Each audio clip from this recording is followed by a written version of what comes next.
विद्यार्थी मित्रांनो, या व्हिडिओमध्ये आपण भूमितीचे पहिले प्रकरण समरूपता याची सुरुवात करणार आहोत। समरूपता म्हणजे काय हे आपण या ठिकाणी पाहूया आणि त्याचबरोबर दोन त्रिकोणांच्या क्षेत्रफळांच्या गुणोत्तरांचे काही गुणधर्म आहेत ते आपण या व्हिडिओमध्ये शिकणार आहोत। परीक्षेच्या दृष्टीने पाहिल्यास समरूपता हे प्रकरण अत्यंत महत्त्वाचे आहे। समरूपता आणि वर्तुळ भूमितीमधील या दोन प्रकरणांवर सर्वात जास्त प्रश्न विचारले जातात आणि समरूपता हे मूलभूत म्हणजे बेसिक प्रकरण आहे। याचा जर चांगला अभ्यास तुम्हाला समजला तर यावरून तुम्हाला पायथागोरस चांगला समजणार आहे। पायथागोरस चांगला समजला तर मग सर्कल मध्ये तुम्हाला खूप कमी अडचणी त्या ठिकाणी येतील। तर मग थोडक्यात सांगायचं तर या प्रकरणाला आपल्याला अतिशय सविस्तर समजून घेतलं पाहिजे। तर चला आपण या ठिकाणी सुरुवात करूया। समरूपता म्हणजे काय हे समजावून घेण्यासाठी आपण या ठिकाणी काही आकृत्या घेतलेल्या आहेत। सर्वात आधी तुम्हाला या आकृत्यांचं निरीक्षण करायचं आहे। इथं हे दोन वर्तुळ मी घेतलेले आहेत। या ठिकाणी दोन आयत आपण घेतलेले आहेत। इथं दोन पाण्याच्या टाक्या तुम्हाला घेतलेल्या दिसत आहेत आणि या ठिकाणी दोन चांदण्या तुम्हाला दिसत आहेत। तर या सगळ्या आकृत्यांचं जर तुम्ही बारकाईने निरीक्षण केलं तर तुम्हाला असं लक्षात येईल की एकाच आकृत्यांच्या चार जोड्या आपण घेतलेल्या आहे। म्हणजे हे पहिली जी जोडी आहे ही वर्तुळ आकृतीची जोडी आहे, दुसरी जोडी आपण आयताची घेतली आहे।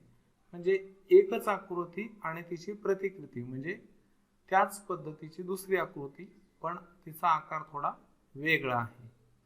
म्हणजे इथं जर तुम्ही निरीक्षण केलं तुम्ही सहज म्हणून जाल की प्रत्येक जोडीच्या संदर्भात जर तुम्हाला विचारलं की या जोड्या कशा प्रकारच्या आहेत तर तुम्ही नक्कीच म्हणाल की या प्रत्येक जोडींमधील आकृत्या आकाराने सारख्या आहेत परंतु मापांनी भिन्न आहेत।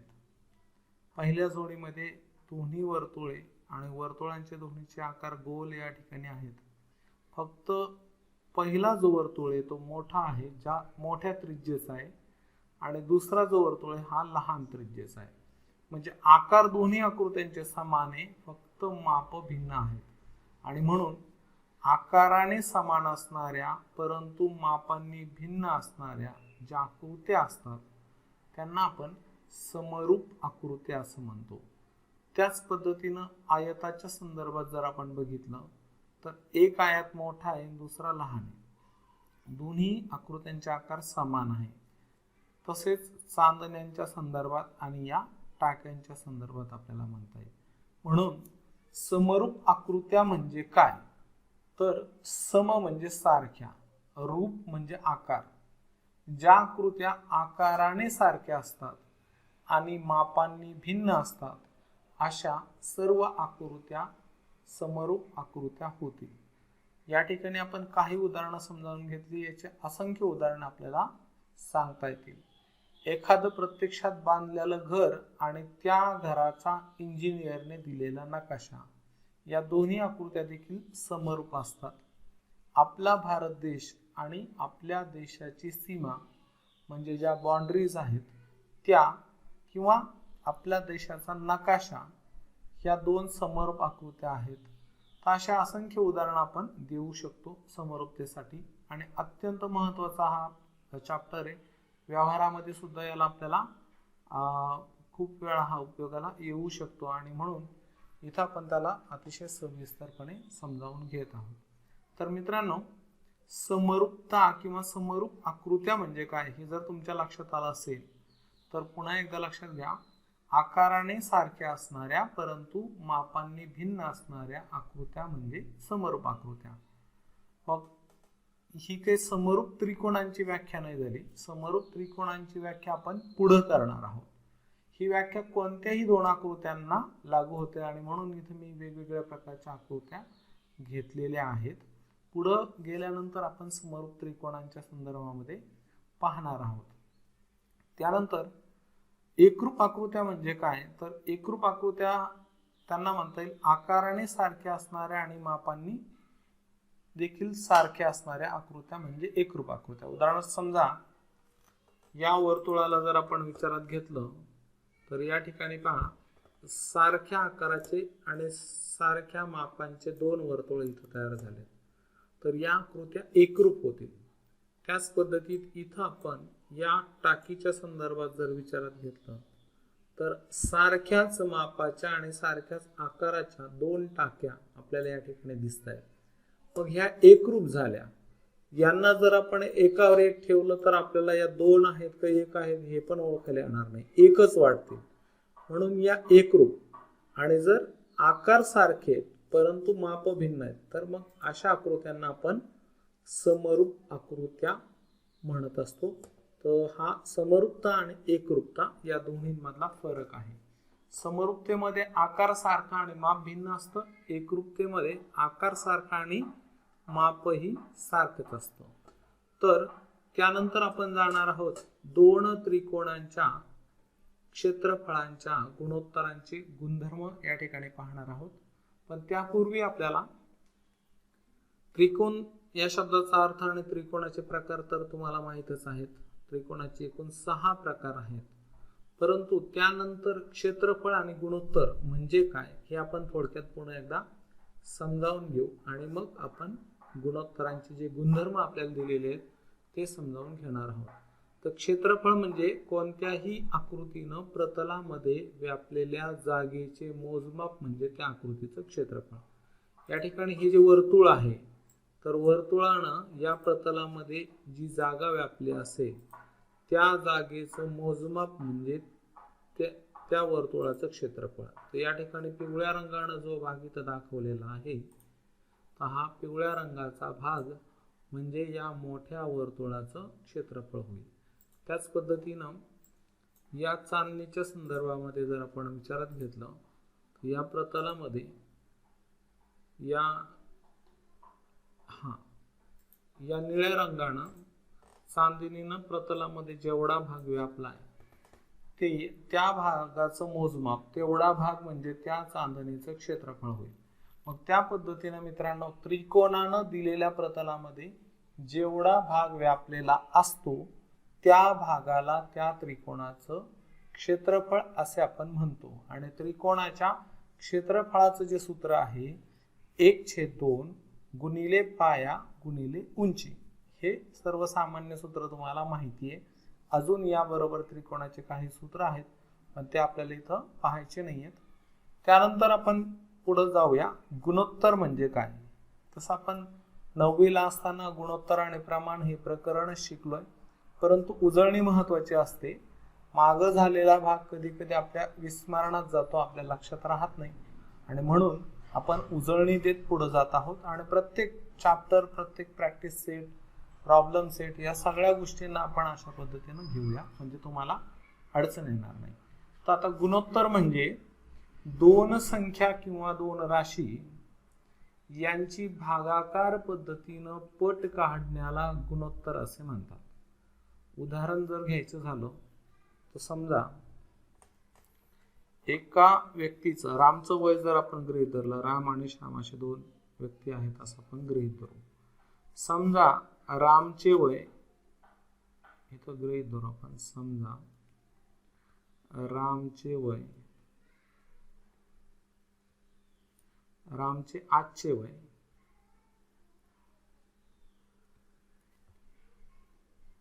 हे 35 वर्ष आहे असं गृहीत धरलं आपण. आणि श्यामचे आजचे वय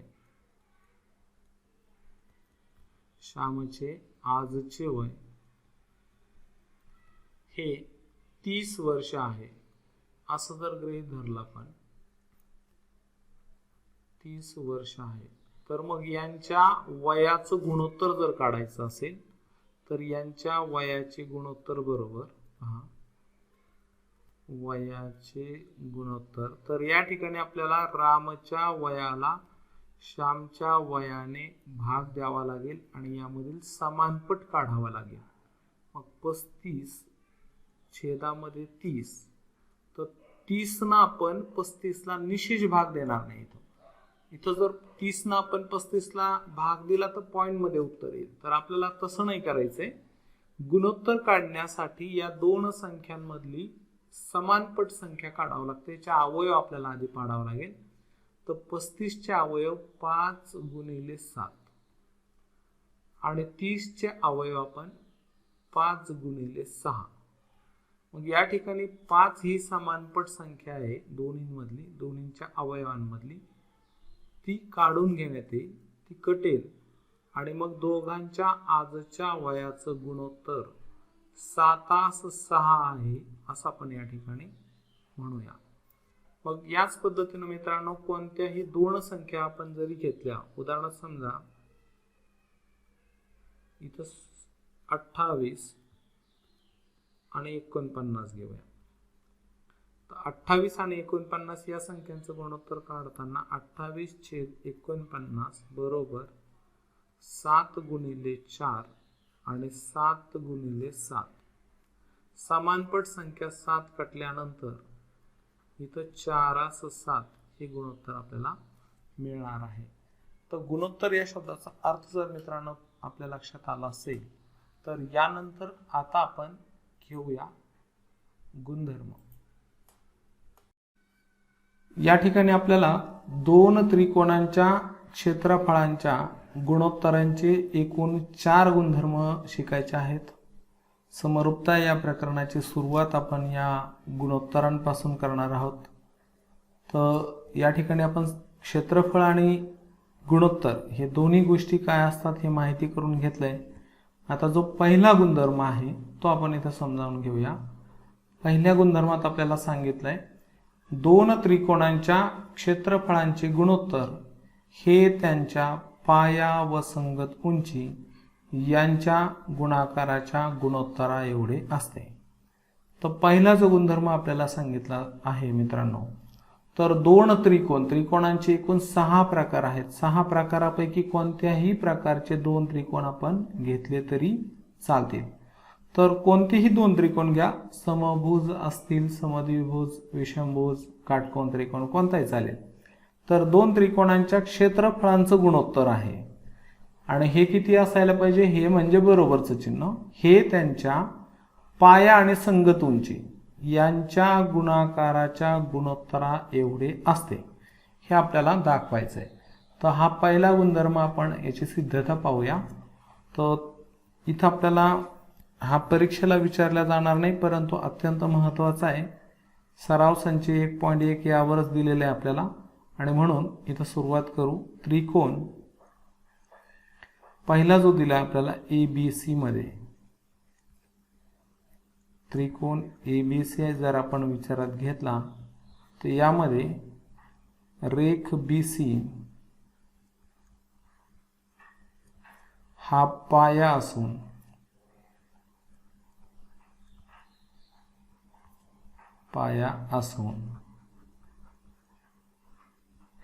A पासून BC वर काढलेला शिरोलंब म्हणजे उंची आहे असून रेख AD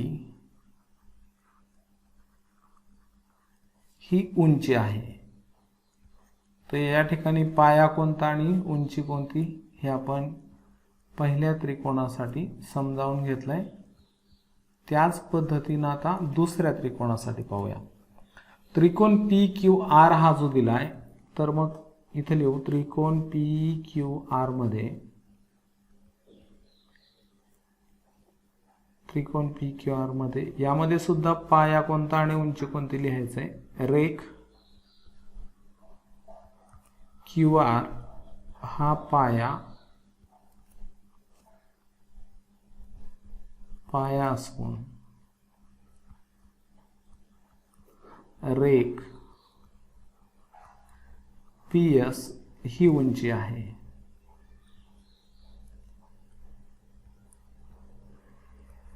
आणि मग दोन्ही त्रिकोणाचा पाया आणि उंची या दोन्ही गोष्टी आपल्या लक्षात आल्यानंतर इथं दोन्ही त्रिकोणांचा अगोदर क्षेत्रफळ काढणं गरजेचं आहे, कारण आपल्याला गुणोत्तर हे क्षेत्रफळाचं काढायचं आहे. आणि म्हणून त्रिकोणाच्या क्षेत्रफळाचे जे सूत्र आहे, त्रिकोणाचे क्षेत्रफळ बरोबर 1/2 गुणिले पाया गुणिले उंची. या सूत्रानुसार आता पहिल्या त्रिकोणाचं आपल्याला क्षेत्रफळ काढायचं आहे. तर एरिया त्रिकोण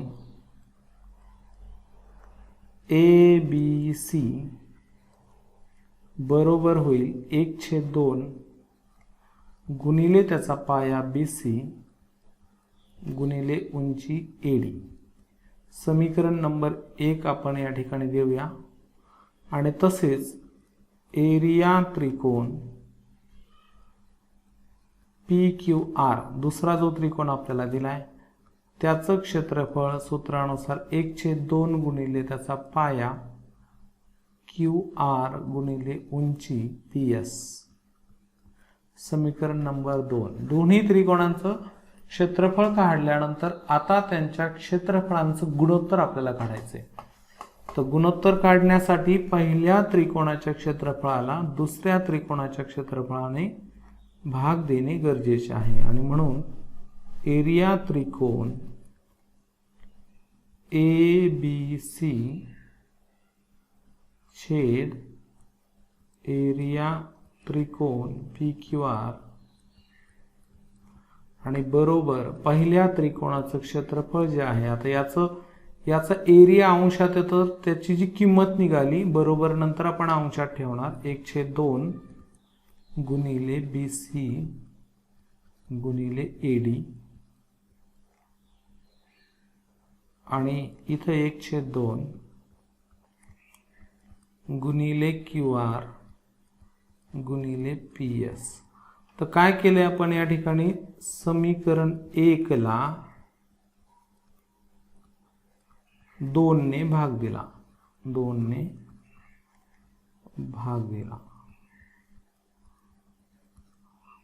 आणि मग यामध्ये काय होईल तर समान संख्या 1/2 कटली आणि राहिलं काय तर डाव्या बाजूमध्ये एरिया त्रिकोण ABC छेदात एरिया त्रिकोण PQR. यालाच शब्दामध्ये आपण ह्या मांडणीला शब्दामध्ये आपण दोन त्रिकोणांच्या क्षेत्रफळांचे गुणोत्तर असे म्हणतो. तर या दोन त्रिकोणांच्या क्षेत्रफळांचे गुणोत्तर हे म्हणजे बरोबरचं चिन्ह असतं. हे किती आहे तर BC गुणिले AD छेदात QR गुणिले PS. आता BC हा त्रिकोण ABC चा पाया आणि AD ही उंची आहे हे आपण समजावून घेतलेलं आहे. आणि QR हा त्रिकोण PQR चा पाया आणि PS ही त्याची उंची आहे. म्हणजे थोडक्यात दोन त्रिकोणांच्या क्षेत्रफळांचं गुणोत्तर हे त्यांच्या पाया व संगत उंची यांच्या गुणाकाराच्या गुणोत्तरा एवढे आहे. हे या ठिकाणी आपल्याला सिद्ध झालेलं आहे, मिळालेलं आहे. तर मग मित्रांनो, हा पहिला गुणधर्म लक्षात ठेवायचा आहे. दोन त्रिकोणांच्या क्षेत्रफळांचे गुणोत्तर हे त्यांच्या पाया आणि संगत उंची यांच्या गुणाकाराच्या गुणोत्तरा एवढे असते. परंतु या संदर्भात एक गोष्ट अजून लक्षात ठेवायची, हा गुणधर्म जर दोन्ही त्रिकोणांचा पाया आणि उंची यांच्यामध्ये समानता नसेल, इथं पहा BC हा पाया मोठा आहे, QR हा पाया लहान आहे, AD ही उंची लहान आहे, PS ही उंची मोठी आहे. म्हणजे पाया आणि उंची जर भिन्न असतील दोन्ही त्रिकोणांचे तर हा पहिला गुणधर्म त्या ठिकाणी आपण वापरणार आहोत. त्यानंतर दुसरा जो गुणधर्म आहे हा या ठिकाणी पाहायचा आहे आपल्याला. इथं आता समान उंची असलेल्या त्रिकोणांची क्षेत्रफळे त्यांच्या संगत पायांच्या प्रमाणात असतात. प्रमाणात असणे म्हणजे त्यांच्या समान गुणोत्तरामध्ये असतात असा त्याचा अर्थ आहे. तर समान उंची असलेल्या दोन त्रिकोणांच्या क्षेत्रफळांचं गुणोत्तर हे त्यांच्या संगत पायांच्या गुणोत्तराला समान असते असंही म्हटलं तरी चालेल. इथं आपण दोन त्रिकोण घेतले, त्रिकोण ABC आणि त्रिकोण PQR. तर या दोन्ही त्रिकोणांची उंची मात्र इथं समान आहे. H एवढी उंची, AD ची लांबी H घेतलेली आहे आणि PS ची लांबी सुद्धा H एवढीच घेतलेली आहे. आता इथं डायरेक्ट आपण याला थोडक्यात सिद्ध करून दाखवतो मित्रांनो. म्हणजे पाया उंची इथं तोंडीच आपण पाहूया. त्रिकोण एबीसी मध्ये बीसी हा पाया आहे आणि एडी ही उंची आहे. आणि त्रिकोण पी क्यू आर मध्ये क्यू आर हा पाया असून पी एस ही उंची आहे. तर मग या ठिकाणी काय होईल, त्रिकोणाच्या क्षेत्रफळाच्या सूत्रानुसार एरिया त्रिकोण, इथं जर आपण क्षेत्रफळ काढलं, एरिया त्रिकोण ए बी सी बरोबर 1/2 गुणिले पाया बी सी गुणिले उंची एडी. आणि इथं समीकरण 1 आहे. किंवा इथं 1 करायच्या ऐवजी अजून एक स्टेप लिहूया. 1/2 गुणिले बी सी, आपल्याला उंची एडी दिलेली आहे एच, तर त्याची किंमत एच ठेवू आणि आता समीकरण 1 देऊ. मग तसेच दुसरा जो त्रिकोण आहे त्याचा जर एरिया आपण काढला, एरिया त्रिकोण पी क्यू आर बरोबर 1/2 गुणिले पाया क्यू आर गुणिले उंची पी एस. आणि परत उंचीची किंमत दिलेली असल्यामुळे ती खालच्या ओळीमध्ये आपण ठेवायची. पाया क्यू आर तसाच राहणार आहे, पी एस काढून एच ठेवूया. समीकरण 2. आता समीकरण 1 ला 2 ने भाग दिल्यास समीकरण 1 ला 2 ने भागून म्हणजे आपल्याला दोन त्रिकोणांच्या क्षेत्रफळाचे गुणोत्तर मिळेल. तर या ठिकाणी काय, एरिया त्रिकोण ए बी सी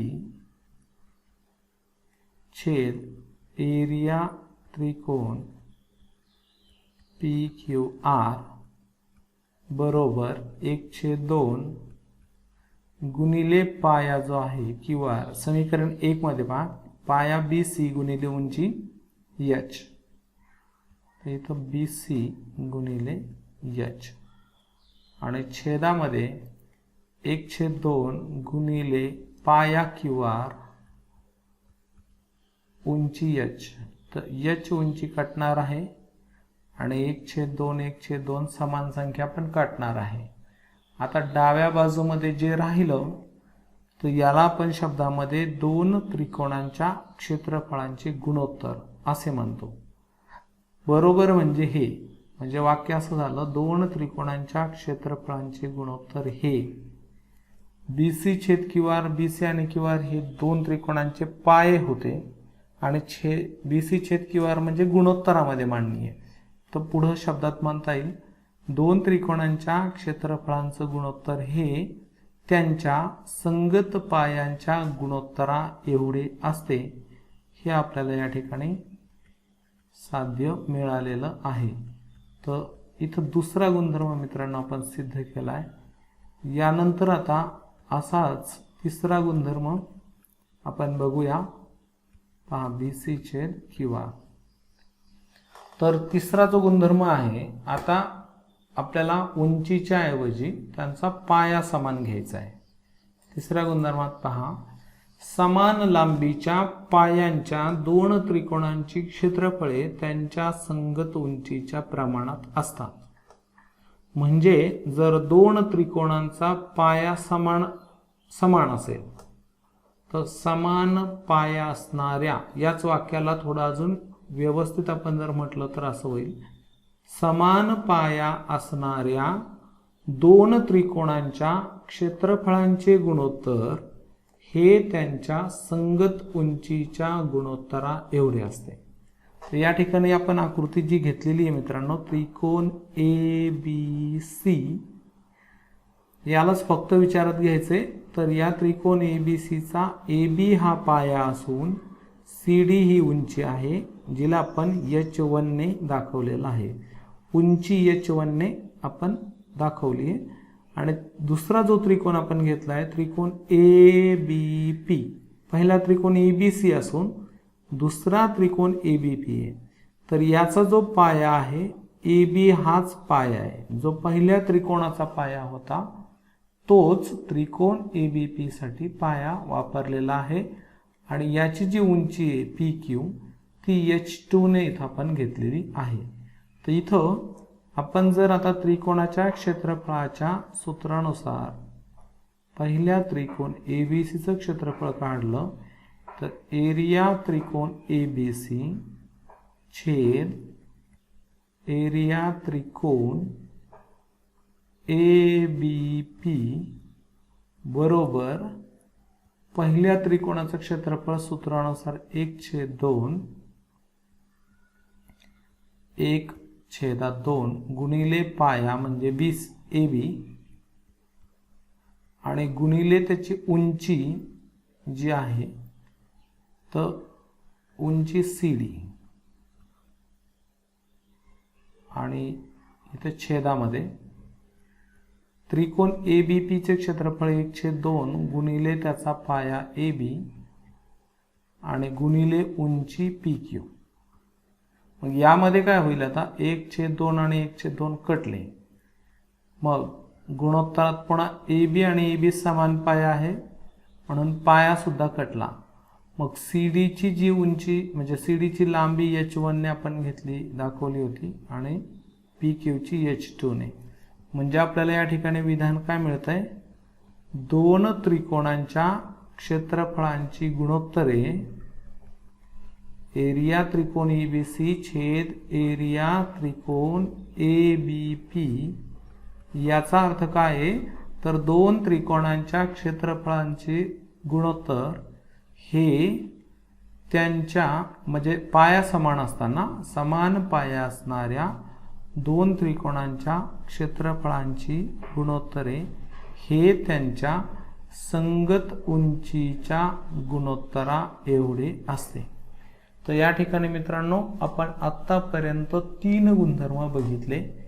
पहिल्या गुणधर्मामध्ये त्रिकोणांचा पाया आणि उंची ही भिन्न होती, यांच्यामध्ये कुठेही समानता नव्हती, तेव्हा गुणधर्म आपला झाला दोन त्रिकोणांच्या क्षेत्रफळांचे गुणोत्तर हे त्यांच्या पाया आणि संगत उंची यांच्या गुणाकाराच्या गुणोत्तरा एवढे असते. हे आपण त्या ठिकाणी दाखवलं. दुसऱ्या गुणधर्मामध्ये समान उंचीच्या दोन त्रिकोणांच्या क्षेत्रफळांचे गुणोत्तर हे त्यांच्या संगत पायांच्या गुणोत्तरा एवढे असते, हे आपण दाखवलं. आत्ताच्या तिसऱ्या गुणधर्मामध्ये समान पायांच्या दोन त्रिकोणांच्या क्षेत्रफळांचे गुणोत्तर हे त्यांच्या संगत उंचीच्या गुणोत्तरा एवढे असते, हे आपण या ठिकाणी दाखवलेलं आहे. आणि चौथा जो गुणधर्म या ठिकाणी आहे, जर दोन त्रिकोणांचा पाया आणि उंची दोन्ही समान असतील तर त्यांची क्षेत्रफळे समान असतात. तर पहा चौथा गुणधर्म, समान उंची आणि समान लांबीच्या पायांच्या दोन त्रिकोणांची क्षेत्रफळे समान असतात. तर याला देखील आपण इथं सिद्ध करूया. इथं काय आकृती आधी समजावून घेऊ. रेषा AD आणि रेषा BC या दोन समांतर रेषा आपण घेतलेल्या आहेत आणि समांतर रेषांमध्ये आपण कुठेही उंची काढली तर उंची ही आपल्याला सारखीच मिळते. तर AP ही उंची आहे, इथं लक्षात घ्या, AP ही उंची आहे.